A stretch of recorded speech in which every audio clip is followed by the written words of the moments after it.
Welcome beyond the Reiki Gateway. I'm your host, Andrea Kennedy. Like countless others, Reiki found me when I wasn't even looking, and then it ignited a whole new world of questions. This podcast explores topics of interest for the spiritually curious. Join me for discussions and special guests on subjects such as past lives, crystal healing, spiritual awakening, ascension, energy healing, and more, all to assist and inspire you along your unique soul's journey. This episode is sponsored by Mainstream Reiki, offering live and online Reiki classes and a membership community to help Reiki practitioners succeed and grow in their practice. Find out more at mainstreamreiki.com. Welcome to Beyond the Reiki Gateway. I'm your host, Andrea Kennedy, and today I'm welcoming Rhonda McCrimmon. Rhonda used to have a life that felt disconnected, unfulfilling, and mundane. On the outside, she appeared to be a successful accountant, but on the inside, she was actually miserable. She began searching for a better way of living and ultimately discovered Celtic Shamanism. Now she lives a joyful and deeply connected life as a Celtic seer and shaman, and her personal journey has inspired her to teach thousands of people who wish to transform their lives too. She believes that everyone has a birthright to access the life-changing power within to create a mystical, magical life. Rhonda, I'm so excited to have you here, and welcome to the show. Thanks for having me. It's very nice to be here. Yes, I first found out about you through a student of mine. I teach Reiki and I have a community, and this came up in conversation, your book, and it's called The Cauldron and the Drum, A Journey to Celtic Shamanism. And so I got the book actually on her recommendation, and I really enjoyed it. And what I would say is you have so many different exercises in the book, and it seems very accessible to me. And so for people seeking and exploring different ways to engage more spiritually and in a more connected way, I felt that it really met that need. So it was just so doable, I'm going to say. Kind of a weird word, but that was my impression of it.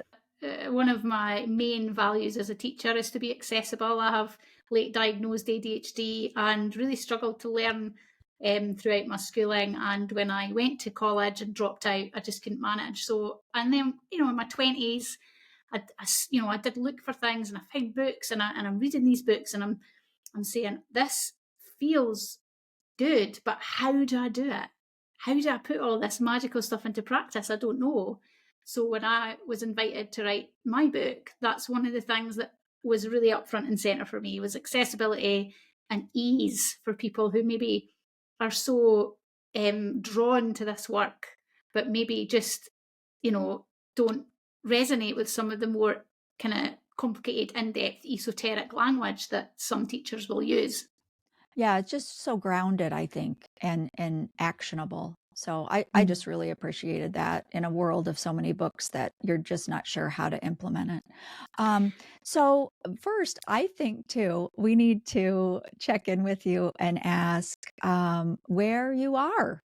I'm in Scotland. Yes. In Scotland, I live on the east of Scotland at the kind of foot of the Angus Glens, and if anybody knows the Picts, I'm deep in Pictish country here. So we have a lot of sacred sites from the Pictish era and the Neolithic as well. So it's a really lovely place to live. Yeah, I just love your accent. Coming into this as someone who doesn't know much, I mean, I know about shamanism. I think our listeners and viewers on YouTube have heard that word, and we have a certain idea of what shamanism is. But can you explain what is Celtic shamanism for, so we could understand that terminology a little bit better? Yeah, so shamanism is a practice that involves connecting with the spirits through all states of consciousness, such as trance, drumming, plant medicine. There are various ways to do that. And the idea is to influence the physical world in which we live. So shamans would use their powers to heal, guide the deceased, protect their communities, educate others, and support those in strife and difficulty. And if we take the word religion as an ancient religion, simply because the word religion actually means the belief in and worship of a superhuman power or powers, especially a god or gods. And in Celtic shamanism in particular, there's a strong faith in the pantheon of deities across Britain and Ireland. It's really interesting. So shamanism as a concept, never mind Celtic shamanism, but shamanism is practiced by indigenous peoples in every continent: Russia, Europe, Australasia, Asia, Africa, and of course South and North America, because that's often where people associate the word shamanism. And the practice is known by many different names, and there are many origin stories. But the common theme is that we connect with spirit, we connect with the earth, of which we as humans are a part of that part of the pantheon, and with the other worlds.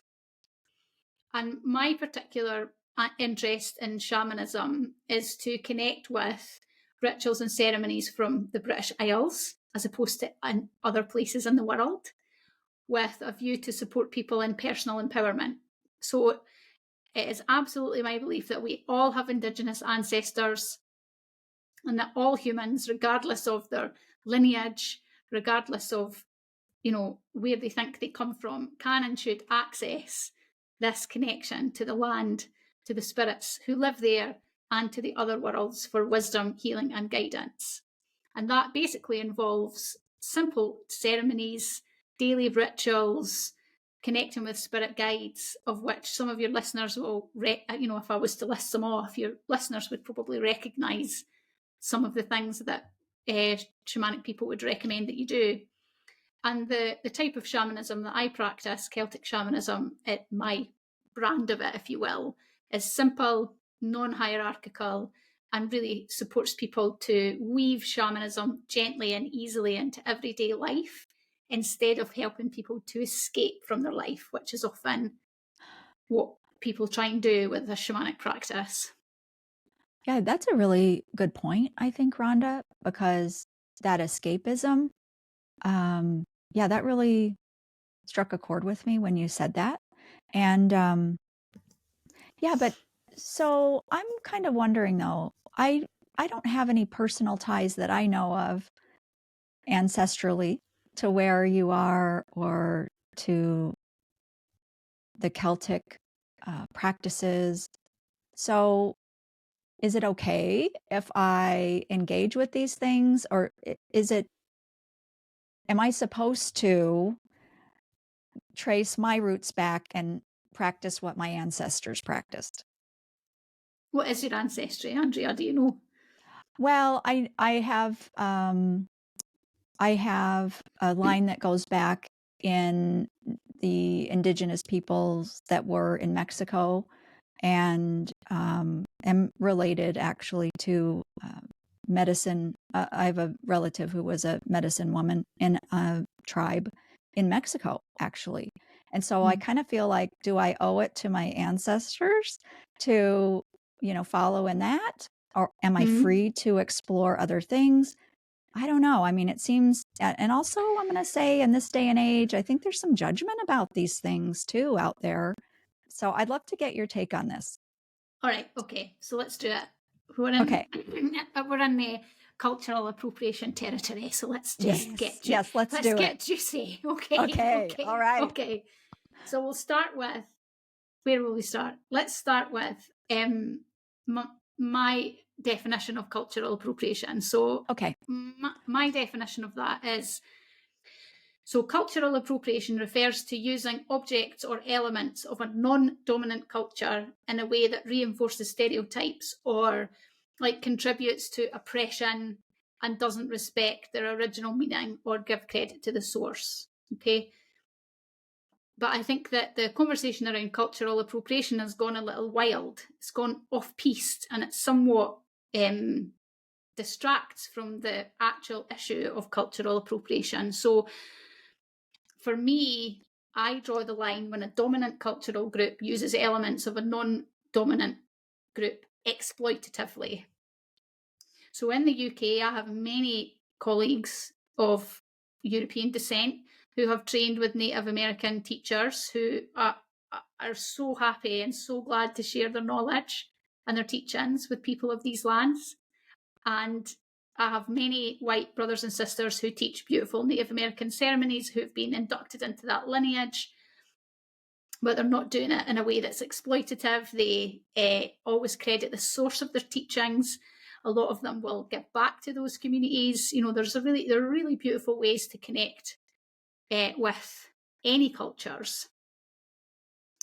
Now, if you Google the subject, it will often say, ask the non-dominant culture to let you know if you are appropriating.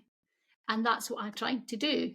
Because before I found Celtic shamanism, shamanism was kind of an umbrella term for what I taught, core shamanism. And a lot of it was based in native culture. So, you know, I spent a lot of time asking Indigenous people about earth-based spirituality, and I was told by some that drumming, using feathers, power animals, shape-shifting, speaking to stones, using any kind of wheel of the year was cultural appropriation. And it made me sad and confused, and some people got really aggressive and divisive about it. And while I understand why that was the case, whenever I spoke to people who lived the native lineage, there was no divisiveness there. As long as you're respectful and you do it in a way that's that you're taught properly, they love when we connect with the land and learn how to love the earth that we live on. Like, they just love it. But I digress. So I'm told all these things. And then I found Celtic spirituality in a really meaningful way. And I found that drumming, feathers, animals, spirits, shape-shifting all belong also in Celtic culture. It is different. The cultures and ceremonies and rituals are different, as they are all over the world. But sometimes I'll get people on my social media who'll see me with, you know, a feather wand or a feather seining wand, and they'll pass judgment. And I have to go back and I have to say, well, in my lineage, feathers are used regularly in many stories and many of the mythologies. So I'd be careful when soliciting opinions. I understand that people really struggle with this concept, and people care and they want to do it right and they don't want to make mistakes. So some of the questions I ask: are you following a trend? Or are you actually exploring the history of a culture? Are you deliberately trying to insult someone's culture or being disrespectful? Are you purchasing something that is a reproduction and potentially not made by the people who produce it? Like, I had a jewellery maker friend who used to make turquoise Native American piece replicas until she had a conversation with some native makers, and now she doesn't do that. She makes jewellery based on Celtic motifs and Celtic landscapes, and anybody who asks her for these more traditional native pieces, she sends them to the native makers. You know, are there any stereotypes involved in what you're doing? Are you being flippant or disrespectful?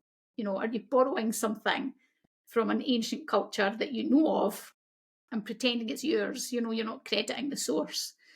So I think that it's a nuanced conversation. I think it's gone too far in many fields and many areas. I think people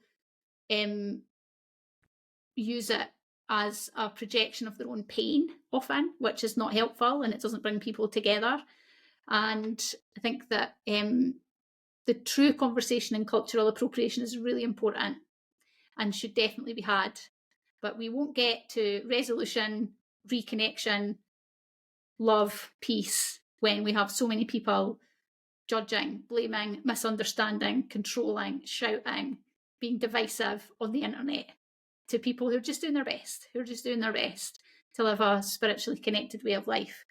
Now, with Celtic shamanism, getting back to your first part of your question, Andrea, which was, can I connect with Celtic shamanism? There are different opinions on that, but I'll give you mine. My opinion is that in Britain there are many cultures. There's Scottish, English, Welsh, Irish, Cornish, Manx. There's different types of Celtic shamanism, like shamanic practice. But for the most part, they're broken lineages.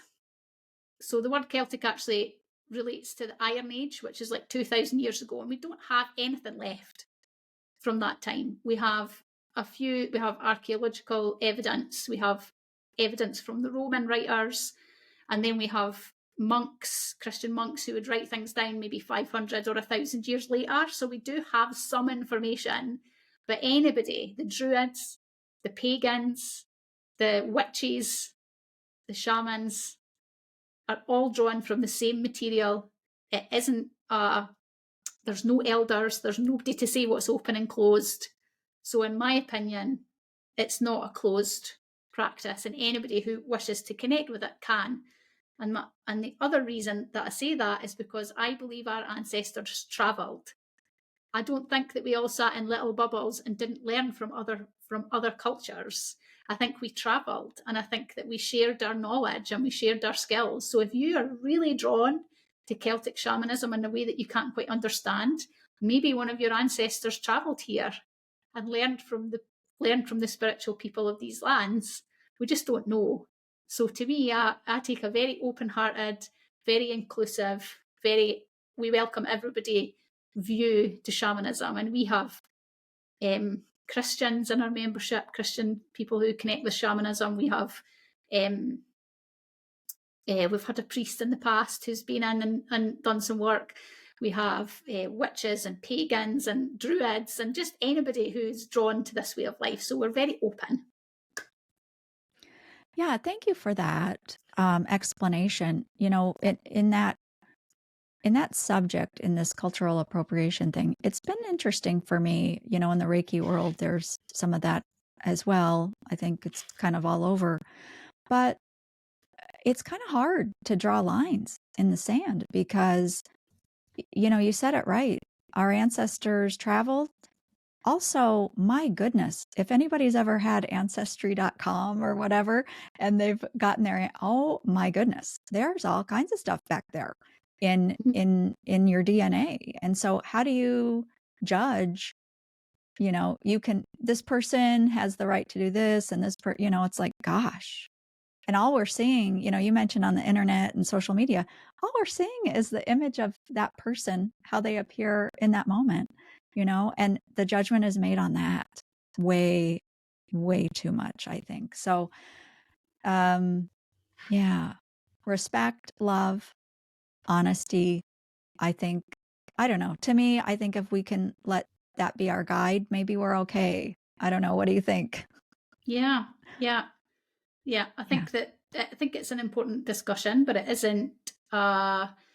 It shouldn't be an excuse for the amount of bullying and divisiveness that goes on. It's like absolutely against any sort of spiritual modality or faith or belief or divinity or creed or doctrine. It's like, you know, you won't find any shamanic culture. Well, there's a few that are pretty violent, to be fair, but for the most part, all religion and all faith and belief and divinity comes back down to the same thing: connection, love, tribe, community, truth, courage, you know? Yeah. Yes. And I just got chills when you just listed all those things, you know? Yeah, I love that. So I guess I want to talk to you about shamanism and what's going on in our times right now. Everything's shifting on the planet. And I mean, have you seen this rise in people feeling called to shamanism in the last few years? From my perspective, it seems like that's true. More people are wanting to connect in that way and tune in more to nature and the earth and the natural cycles. Have you seen that or no? Yes, I think I have. I think I don't watch for it because I'd get distracted. I think I'm available for when people appear. I think what I've noticed is that people are more open to crossing their labelled boundaries, is what I've noticed. So, for example, in the past, maybe 10 years ago, when I first started to like meet other people in these worlds. People were either a pagan or a druid or a witch. Or a Wiccan. It was very delineated and very pigeonholed. But what I've really started to notice is that people are much more willing to throw a wider net and to draw and create a spiritual practice that works for them, which is what I teach. I teach that from a foundation of shamanism, but we have many Reiki practitioners in our membership as well, and we have a wonderful woman who does like a shamanic Reiki pathway. So for me, what I've noticed is there's much more of a willingness to say, do you know, I'm going to create my own way. I'm going to bring in Reiki and shamanism and Christianity, and I'm going to weave it together into a practice that works for me. And I think that I have noticed a rise in that, because that's how I teach. So more people kind of find me that way. And I do think that there are a million paths to heaven. And I think that we live in such a privileged time that we can create anything that works for us, as long as it works. Then who cares, right? Right. Yeah. I really resonate with that too, because it seems like people are giving themselves permission today that they didn't give themselves before, to explore and to make things, to be the authority in their own experience. And I really have seen that more. Yeah. Well, I think as the influence of the church wanes, I think the church is coming into its waning period. It's kind of coming down. And I do think I don't have any particular issues with Christianity or the church. I have some particular issues with some people and the way that they interpret the teachings.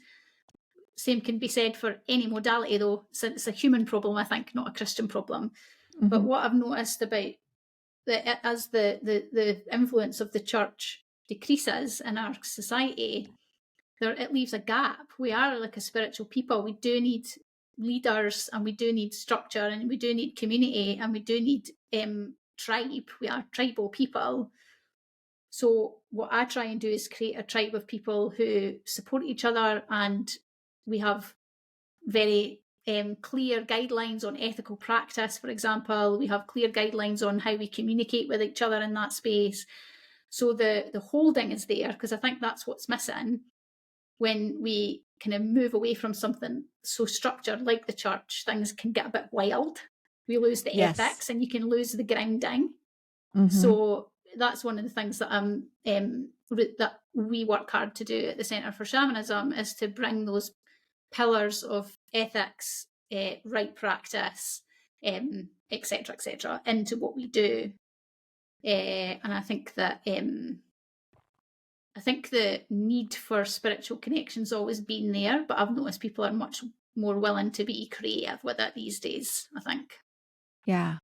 That's so hopeful, I think, from my perspective.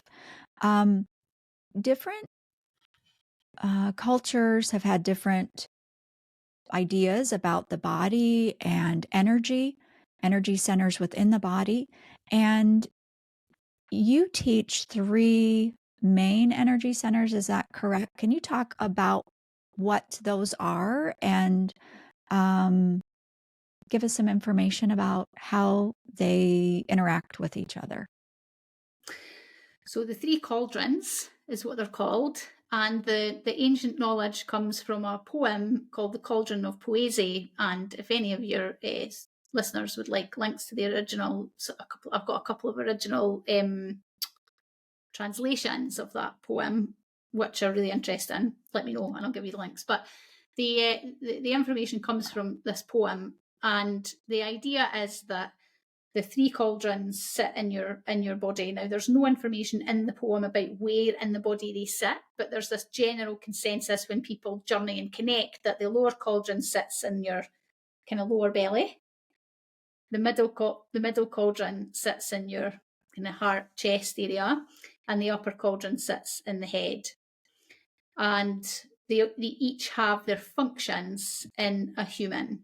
Do you want me to go into some detail about that? Yeah, sure. Yeah. Well, I think a lot of our audience is familiar with the 7 main chakras, right? The chakras, we hear so much about that. And so I'm curious to know more about the 3 cauldrons and how they would relate to those 7, maybe. Yeah. So for me, the reason that the cauldrons were so exciting is because I tried to learn chakras and couldn't. The knowledge just would, that way? The knowledge just would not stay in my brain. Now, there are 7 and it's a lot to remember for my brain. Yeah. But I just couldn't connect with it, Andrea. I really struggled. And my teacher used them in our training sometimes because the 3 cauldrons wasn't really a thing then. Are not particularly well known. So when I found the cauldrons, I was like, oh, there's only 3. This is going to be much easier. But it turns out that there's a depth. And what I love is that these teachings are connected deeply to the British Isles, which is one of the things that I really enjoy. So your lower cauldron is upright when you're born at birth, and it's filled with the energy and life force you need in your youth to get you to your adulthood. Now, what happens in many people who have emotionally distant parents or, the environment in which the child grows needs to be caring, loving and nurturing in many ways in order to keep your energy in your lower cauldron. So for many of us who didn't experience that, your cauldron will actually tip as a child and you'll lose a lot of this life force. So it's absolutely difficult for you when you come into your adulthood, which I think many people find. So then there are various ways that you can bring this cauldron back upright and refill it. But it's good to know if you struggle as an adult and you do lots of healing work and read lots of books and try lots of things and nothing seems to work. The lower cauldron really sits in the unconscious. It's deep nervous system, if that's the sort of work that you resonate with or understand. It's where you would find safety in your body. It's the root of you, the root of self. So there's a lot of work to be done that's quite unconscious on a bodily somatic level in the lower cauldron. And then you have your mid cauldron, which is Cori Erma in Gaelic. Lower cauldron is Cori Goriath in Gaelic. So Cori Soish is your middle cauldron. And that's the place of you as a human being. So it's the place of emotional intelligence, shadow work, boundaries, all these things that we have to deal with as adult humans that we have to learn. And it's the place of emotion. So this is on its side at birth, and in order to bring it upright, you have to feel full joy and deep grief. So the idea there is like you have to really embrace and be a human being and in all of its facets in order to bring this cauldron upright. Now, you can't do that if you're not safe in your body. So we start at the lower cauldron. So we need to bring that upright. If you've ever tried to put up boundaries for the first time and you're not safe in your body, you'll really struggle. So you see there's a rhythm. So once you've sorted out some of your lower cauldron and then your middle cauldron, then we move to the high cauldron, it's Cori Soish, which is the cauldron of wisdom or knowledge. And that's what's connected to the divine. And it's upside down at birth. And it's the toughest to turn. So you have to do a lot of work in the lower cauldrons in order to turn this cauldron to receive the divine wisdom of the gods, or Imbaz Farosne. And a lot of people want to jump straight to the upper cauldron. So you can tip it, but it will be filled with things that are not Imbaz. So you'll end up with like the classic thing that people often hear is that the shamanic ego, or the guru who, is doing things he or she shouldn't be doing, or the control freak, or the narcissist who ends up being the spiritual leader. That is all because this lower work hasn't been done, which connects in quite well to ethics, right? So then the upper cauldron should only be turned, and it isn't turned all the time, it should only be turned and up when you're actually working spiritually, and then it switches itself off again, essentially. So it shouldn't be on all the time. And if it's on all the time, then you're usually losing life force, because you're like, what are you connected to without really any intention or really knowing what it is that you're connected to. So the 3 cauldrons as a concept and as a modality is the way to really, if a person really knows they have spiritual gifts, wants to connect, maybe help other people, it's essential to start in this lower cauldron and do this really deep old child work first. Then how do I change my life today? How do I make these changes to bring myself to my sovereign centre, to make myself a powerful being, so that then I can hold space for whatever spirit brings through. So that's a potted idea of the 3 cauldrons, which is what my book is about as well. I really like the number 3 in there. Yeah, I really do like that. I really also connect and appreciate the visual of the cauldron being tipped or upright, or I just think that's so helpful in understanding this. And so if you're teaching someone, if you're working with someone within this framework, everybody starts at the lower cauldron. Is that correct? Is there work in the other at all? Or is it just there? And then when do you move on? When do you move on?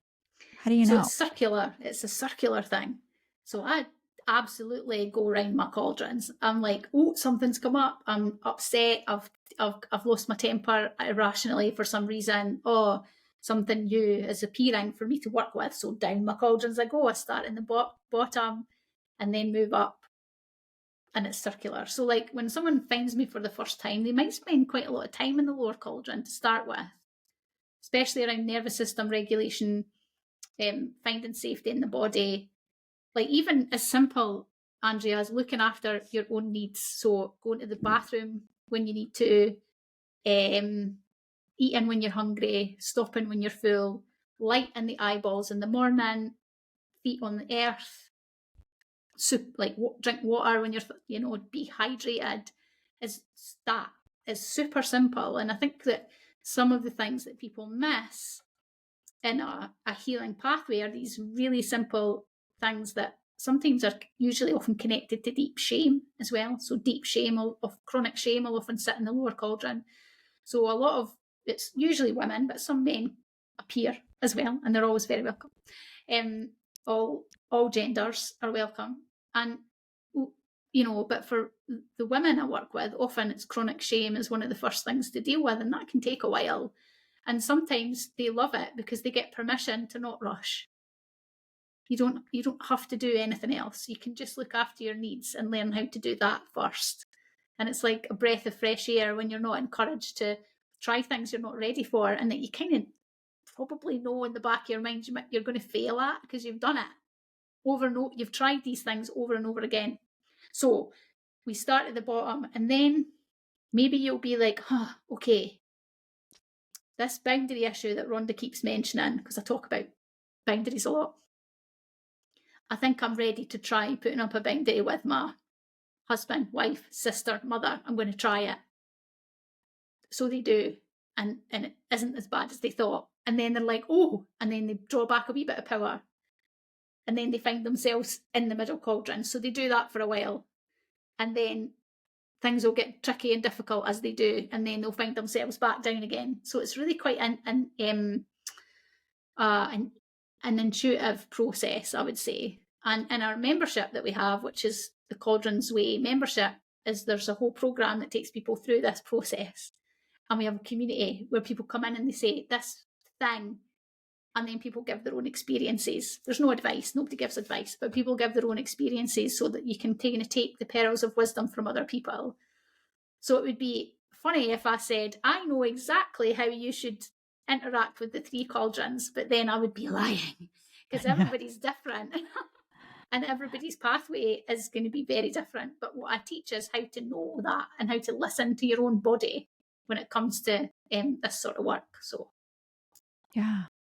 What about the work? So if someone is starting out and they are working in the lower cauldron, what does that mean? What are they doing to heal that? So there are quite a few different things that people can do in the lower cauldron. I mentioned feet on the ground. I like, connecting to light outside. So just going outside and very simply looking after your own needs as they arise. And, that can be tricky if you've got, kids or elderly parents or people who demand your time. But, I really do insist that people take the time, even 10 minutes a day, to do some of these really simple things. Other things that we do in our lower cauldron are things like breath work, somatic release, things that can support your nervous system reset. And actually, nervous system reset is, people think it's very difficult. I get lots of people saying, I don't know how to reset my nervous system, and it's a really big problem. And I know I keep going back to it, but one of the easiest ways is to literally listen to your body, is to say, I don't want to go out today. I'm too tired. I'm not going to do that. I'm going to stay in. Or, I'm going to stop this conversation and go to the bathroom. Or I'm going to leave my kids to make a bit of a mess while I go to the bathroom. Like, so many people don't go to the bathroom when they need to. And that's just fun.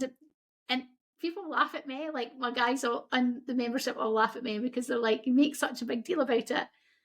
But when we tried it, it was like life-changing, and it really brought back so much energy and dropped so much shame from my body that I can't believe something so simple would be so effective. Another thing that I encourage people to do in their lower cauldron is something called recapitulation.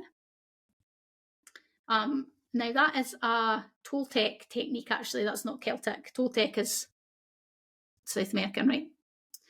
And it's a wonderful device that I learned, and I adapted it myself because the steps from the Toltecs were too complicated and I couldn't remember them. So I made it more simple, and our whole community use this.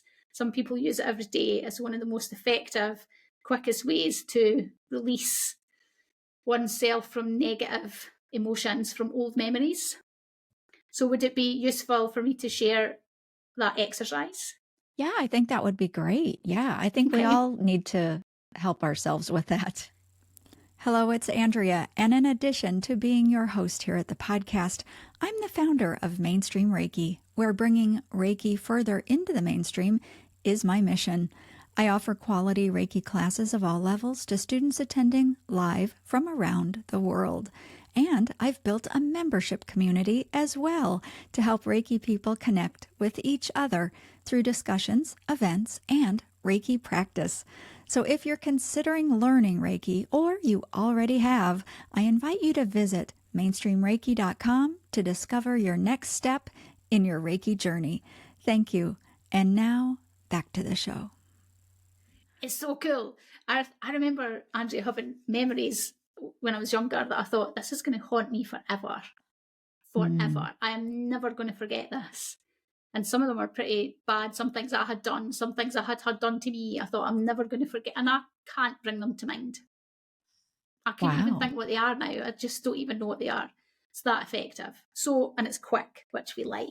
We don't often have magic wands. But nice. If we had one that was kind of close, this would be kind of close. So how it works is you will think of a memory that bothers you. Start small, please. Start small. Let's not go to the big, scary ones first. This is a muscle that we're going to build up. So we're going to start with something small. Maybe you did something a bit embarrassing, or, somebody spoke to you a bit sharply and it makes you feel bad still. Something like that. And you're going to allow that into your mind, and you're going to allow it to start playing through. You're not going to push it away. You're not going to suppress it. You're just going to allow it to make its way through your memory. It's going to be tight. It's probably not going to be pleasant, but you're going to do that. And as the memory moves through your mind, you'll begin to breathe. And when you breathe out, you're letting go of anything that you picked up in that moment. Don't need to know what that is. It's very simple. You're just breathing out anything you picked up that's not yours. And on the in-breath, you're bringing back what you lost in that moment. So you might be losing shame and gathering up personal power. But you don't need to know that. You just need to do the breath. So you let the memory run through 2 or 3 times, and when it dissipates or you're distracted or your mind goes somewhere else, that's you done. You don't need to keep dragging it back. Okay, so you just let it go. And every time a memory comes up that's tricky or difficult, do this exercise. And when you get good at it, you can do it when you're driving, you can do it at work, at your desk. And you will get to the point where you've recapitulated your past. You just won't have any more. You get there. And if you do it regularly every day, you'll get there pretty quickly. And then you use it in your day-to-day life. So you go out, you have a road rage interaction, you didn't do anything wrong, but the person's like honking and shouting and pointing and yelling, and you feel really bad, and you're picking it up in your body, and you think, oh, how can I have done that differently? And you feel it in your shoulders. Recapitulate. Go through the memory. And in that case, you're probably breathing out whatever like psychic arrows were like thrown at you by the angry driver. And you breathe back probably your personal power, potentially. So that's the sort of thing that you can use that for. It's highly effective, and I do recommend giving it a go. Yeah, I love that because I was actually doing that when you were going through the steps. Something popped right into my mind, and it was kind of a little thing, and it was, oh my goodness, I was a teenager. So that thing still comes up for me every now and again. So yeah, so I did it with you just then, and I will revisit that, after we're done here today, but there I could feel a little difference already. And I love the fact too that you don't have to know exactly what you're letting go and what you're bringing in. I love that because I think sometimes we get so distracted with, the right answers for those things and, get in our own way. So that's wonderful. Thank you so much. You're welcome. And on that note, knowledge is God, right? That's really interesting because we have this idea that when we know, then we will heal. And in Celtic tradition, there's the masculine and the feminine. So the masculine is knowledge. It's the light half of the year. So the masculine half of the year runs from Bealtaine to Samhain. So it's light, it's knowledge, it's seeing. And then the feminine half of the year begins at Samhain and runs to Bealtaine, and it's in the dark, and it's the mystery and the not knowing. So sometimes to let go of this, our cultural obsession with knowledge and the masculine, let that go and bring in the mystery of the feminine, just in that wee simple way that we did there, is very powerful. And it's often what's missing in spiritual life, I think, is that balance. Yes, and there's an element of just trust with that, Yeah. and ease, knowing that it's working. That's all you need. So yes. And so you call that recapitulation, correct? Yeah. Yes. Yeah, I love that. What sort of surfaced for me when you were talking about that is everything you've described seems to come into or under the umbrella maybe of awareness, of tuning in, of being aware about the self, about what you're feeling, what's coming up for you, what your own needs are. And the thing about going to the bathroom, yeah, I will admit it just kind of brings up, as soon as you bring it up, I'm like, oh, we're talking about going to the bathroom? But it's such a great thing to highlight because it's so relatable where we say, oh, well, yeah, I'm just going to finish this. Or, yeah, this person just keeps talking on and I really need to go, but that's okay. And we shove that need aside. So even though we're talking about going to the bathroom, I think it's pretty genius because, again, we can all relate to that. And a lot of the work that we do at the Centre for Shamanism is the magic in the mundane. So we're not trying to escape our human. If you're trying to escape your human life, see a therapist. It's not going to work. It's not going to happen. We have to learn how to live in our human bodies. And one day when we're on our deathbed, nobody's gonna be talking about like people who work in death, people who work with people who are dying, will say that Doulas, they death all doulas. do death doulas and Mhm. people in cancer care wards. They'll Hospice. often hospice and so we often I have some friends who work in that field, and they always say the biggest regrets are just so simple. They just wish they'd lived a human life. They wish they'd loved more and connected more and laughed more. They don't wish they'd made more money. They can't take it with them. They regret not being closer to their family. Now, let's be clear. Not everybody needs to be close to their family. Sometimes that's okay. Sometimes people regret not dealing with certain issues in their life, but it's all human stuff. It's all the most basic human stuff. And I think that if we can work with this awareness of self, we'll be much better healers for others. So I saw that you did a podcast recently with a lady on ethics, and I started listening to it earlier because it's one of my favourite subjects. Didn't get very far into it, but for me, one of the most ethical things you can do as a healer is heal thyself, is self-awareness, is working to become just the most happiest, most resilient, self-aware, connected, fun, joyful, resilient human you can be, because that's then what you ripple out, is what you hold for other people. Instead of doing all this rushing to be what you guys call it, the Reiki master, we'll call it the shamanic practitioner, or the holder of space, or the druid, or it's not effective. And people don't resonate with you because you're not a safe space, and you will then draw people in who are not safe, and then you just end up in a big mess. So for me, I'm like, it's so important for anybody who wants to be happy in this life to learn how to be aware of yourself. And that starts with the most mundane, basic of stuff.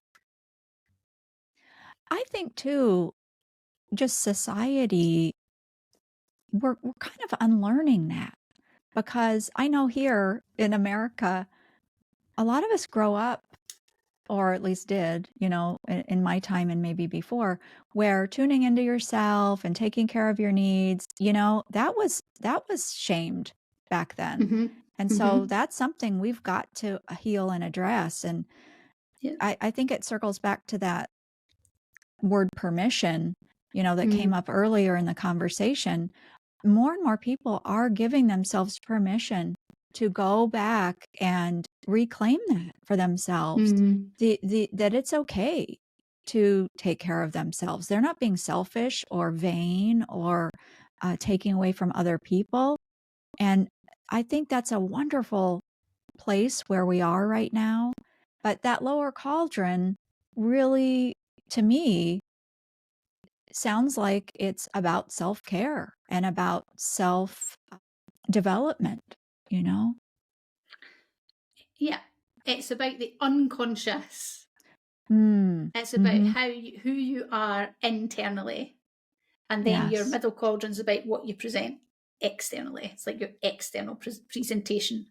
So yeah, I would agree with that. Yeah. And we always hear about journeying.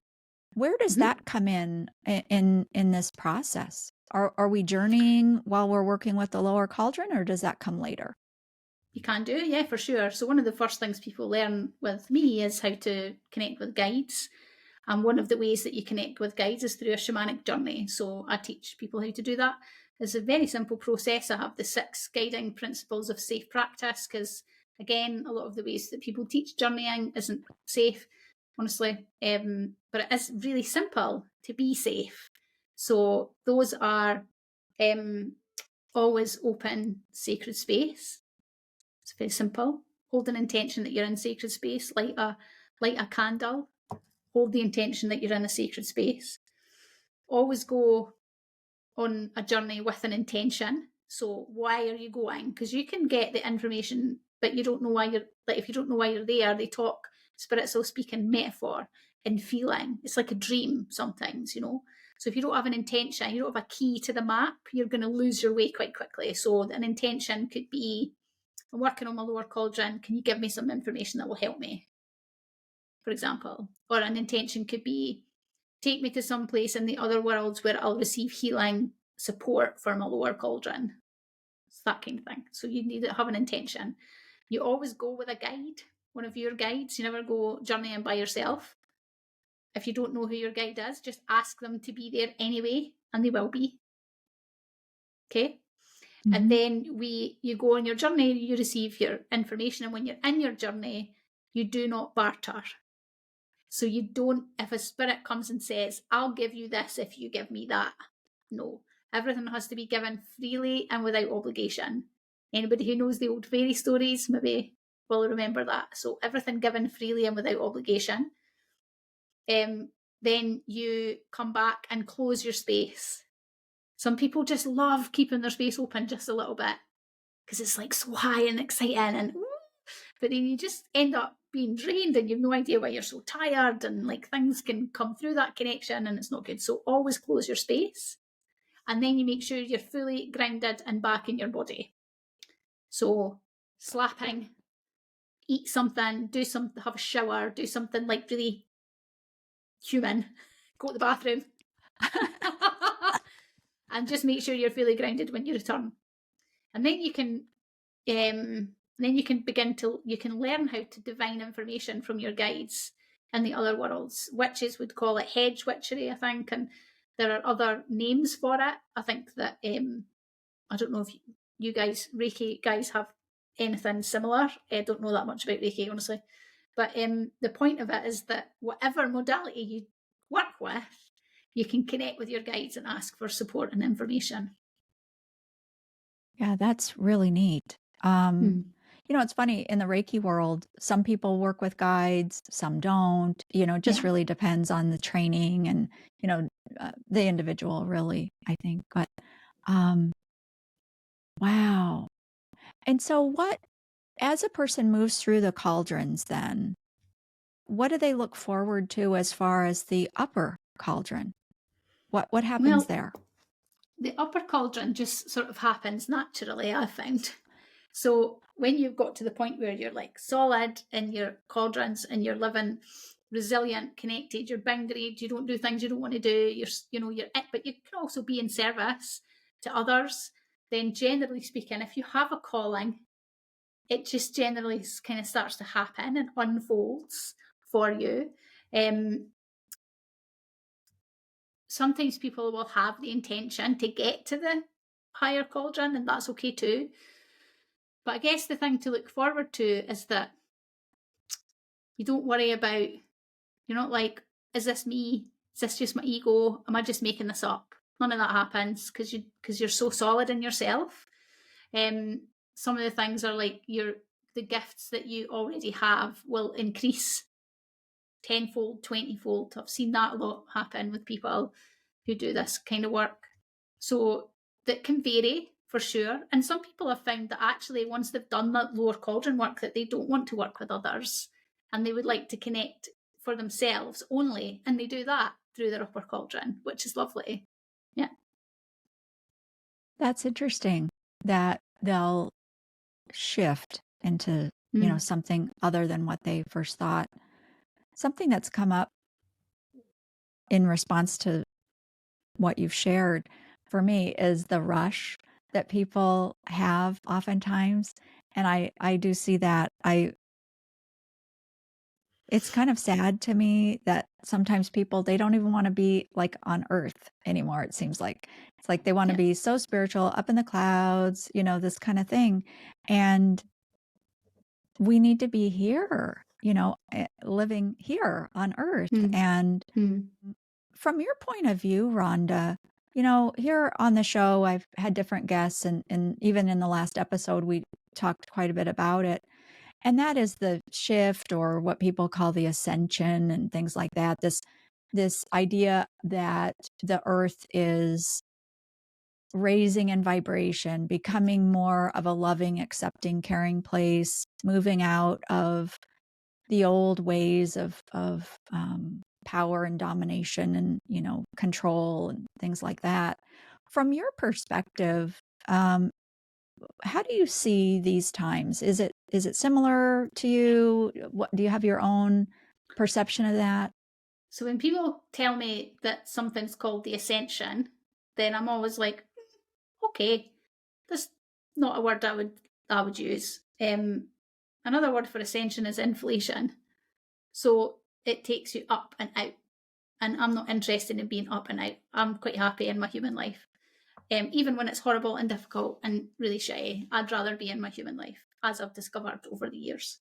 But what I would say about this, the right raising vibrations and the shift from power and domination to community and love and working together, is that we're not going to achieve that if everybody's up in the clouds and nobody's in their actual human body doing their human work. If you're just avoiding the difficult shadow and the difficult shitty stuff in your body, then that's still what you're going to be. That's still what you're going to be vibrating out into the world, regardless of how you pretend that you're not doing that by being up in the clouds. So the best way for us as human beings is to draw our attention inwards first. It's always inwards, and people will accuse me sometimes of being selfish, because that's what I teach. I'm like, you have to look after yourself first. You are your own number one priority, because you won't be anybody else's. And if you are somebody else's number one priority, that's a problem. They need to be their own number one priority. And people think that that's really selfish. And I'm like, it is selfish. And there's nothing, who said being selfish was a bad thing? And I believe that we as human beings cannot be in service to others if we have not learned how to be in service to ourselves. So if we would like to raise the vibrations of this planet to become something different and new as a society, then each person has to do their own work. You need to dig where you stand, do the work where you stand right now, and stop worrying about everybody else, because that doesn't, that's disempowering for them, and it's definitely distracting you from your own work. So that's what I think about that. Yeah, I love it. I totally love that. And it's so funny too, because the selfish talk, yeah, that's such a, I don't know, word that gets people, right? It's such a judgmental word. Let's just put it into terms like, for me, if I want to focus on myself and I don't want to be anybody else's number one priority, but I want them to focus on themselves, how is that ever selfish? It's like, I'm not asking to be more important. I'm asking everybody to be the most important thing to themselves. Right? But when And so, but when that's a painful thing to do, then you become the enemy, which is fine. So, that's one thing to know. When you're doing a good job with your cauldrons, you will become the enemy in some other people's stories. That's when you know you're doing a good job, because you're like, you have your boundaries, you're just not being part of the story or the drama anymore, and you will become a villain and for some other people, and you just got to be okay with that. yes. Yeah, isn't that an interesting concept? Yeah, that is an interesting So, I mean, I think there's a message in there, right, for us, because and I'll throw this out there, but I would much rather you put this into context and you say what the message is. But I think the message has something to do with, we don't need to make everybody around us happy, right? We don't have to be the peacemakers. Their experience isn't our responsibility. Yep. I couldn't say it better myself, Andrea. It's very exactly. And I think that one of the things to remember when one starts on a path of change, regardless of the modality, is that it's really hard to do. And other people won't want you to do it, because you fulfill a very important part of their story. So you will be something to them that perhaps you don't think of as yourself. But when you start to pull away and they try and grab you back, a fight ensues. And it can be really tricky. I'm not saying that a path to resilience and happiness is easy. Nobody's saying that a shamanic path or a Reiki path or a spiritual path is easy. But where you end up getting to is with the 3 cauldrons, which is the modality I work with, is that you end up in a place of quiet strength and also forgiveness and also kind of love. So there are people out there who really don't like me, and for various reasons, and I know why, and I have them in love. I'm like, that's okay. I see what's happened here. I can't be that for you anymore. but I'm okay with that, and I wish you well. So, don't be moving into anger and sort of retaliation, even, because then you just end up in a new story. Just got to find your way to a new quiet inner sovereignty, I guess, is the thing to do. Yeah, sovereignty.